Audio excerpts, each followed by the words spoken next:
Assalamualaikum warahmatullahi wabarakatuh. Halo teman-teman, perkenalkan nama saya Miftahul Jannah. Saya dari Prodi Akuntansi Fakultas Ekonomi dan Bisnis Universitas Ahmad Dahlan dengan nomor NIM 2012035. Saya di sini akan meresensikan salah satu buku motivasi yang telah saya baca yang berjudul Mimpi Sejuta Dolar.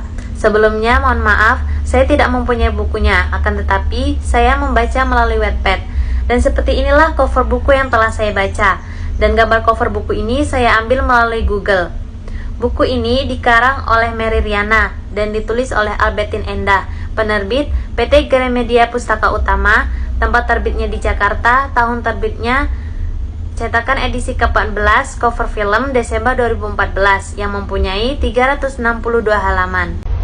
Buku ini menceritakan tentang seorang wanita yang bernama Mary Riana, yang mana kehidupannya sangat menginspirasi bagi para pembacanya. Kehidupannya yang tidak mudah, penuh dengan rintangan dan pantang menyerah.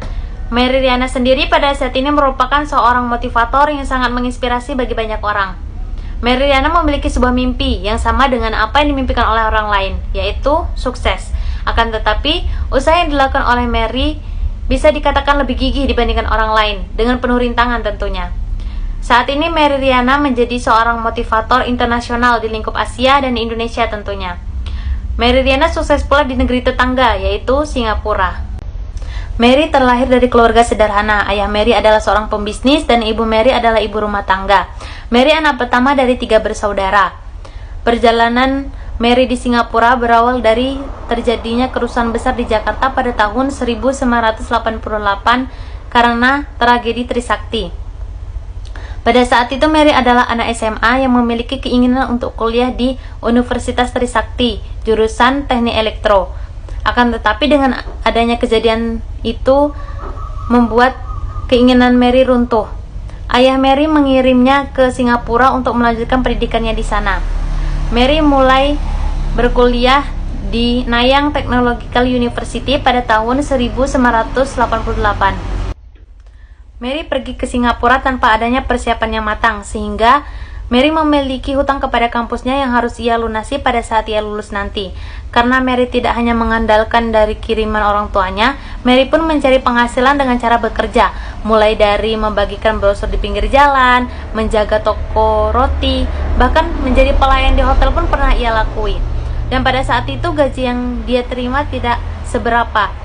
Dan pada saat itu dia menyadari bahwasanya dalam kehidupannya itu tidak ada perubahan, sehingga ia merubah hidupnya dengan cara mengejar mimpinya. Kemudian Mary berjanji kepada dirinya dengan membuat resolusi pada ulang tahunnya yang ke-20 bahwasanya ia harus memiliki kebebasan finansial sebelum usia 30 tahun. Dengan kata lain, ia harus menjadi orang yang sukses, the lowest point in my life, untuk mewujudkan mimpinya. Mary Riana ingin memulainya dengan cara berbisnis, akan tetapi ia tidak mempunyai pengalaman, sehingga ia memulainya untuk mengikuti seminar bisnis dan beberapa organisasi yang berhubungan dengan bisnis. Setelah itu, ia memulai bisnisnya dengan bisnis MLM hingga bermain saham, walaupun pada saat itu ia mengalami kegagalan. Akan tetapi, ia tetap melanjutkan usahanya. Dan lebih beruntungnya ia memiliki seorang partner yang selalu menyemangati dan memberikan motivasi kepada Mary. Tak sia-sia, akhirnya Mary Riana berhasil mendapatkan finansial $1 juta dan menjadi miliarder muda. Mary Riana tetap mengembangkan dan meneruskan salah satu organisasi yang ia miliki, yaitu yang bernama Mary Riana Organization yang ada di Singapura, dan mendapatkan beberapa penghargaan seperti Star Club President, Top Rookie of the Year Award, Top Manager of the Year Award, and Agency Development Award. Dan semenjak itu, Mary Riana menjadi salah satu wanita yang sukses yang menginspirasi banyak orang.